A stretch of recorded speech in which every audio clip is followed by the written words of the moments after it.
আল্লাহ রাব্বুল আলামিন বলেন কদ আফলাহা মান যাক্কাহা, সে ব্যক্তি সফল হয়ে গেছে যে ব্যক্তি তার আত্মাকে পরিশুদ্ধ করতে পেরেছে। ওয়া কদ খাবা মান দাসাহা, যে ব্যক্তি আত্মাকে পরিশুদ্ধ করতে পারে নাই সে ব্যক্তি ধ্বংস হয়ে গেছে।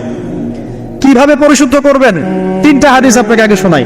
এক, আল্লাহ রাব্বুল আলামিনের হাবিব মুহাম্মদ সাল্লাল্লাহু আলাইহি ওয়াসাল্লাম দরুদ পড়েন, বলেন সাল্লাল্লাহু আলাইহি ওয়াসাল্লাম। তিনি বলছেন যে আল্লাহর এমন কিছু বান্দা আছে যারা জান্নাতে প্রবেশ করবে যাদের অন্তরটা হবে পাখির মতো নরম। কার মতো? পাখির মতো। একটা হাদিস শুনলেন। দুই নম্বর হাদিস, আল্লাহর রাসূল সাল্লাল্লাহু আলাইহি ওয়াসাল্লাম বলছেন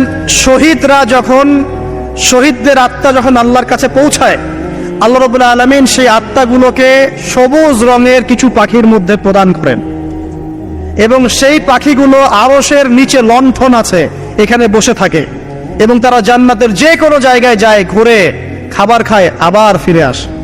আল্লাহ পাক তাদেরকে বলেন যে তোমরা কি চাও, তোমরা কি চাও? শহীদরা কিচ্ছু বলতে পারে না।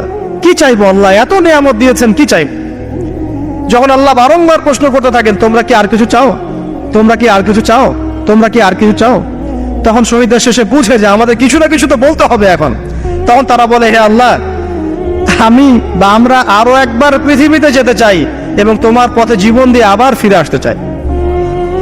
আল্লাহ পাক বলেন এই সুযোগ তো আর নেই, অতএব তোমাদের আর কিছু চাওয়ার নেই, তোমরা এখানেই থাকো।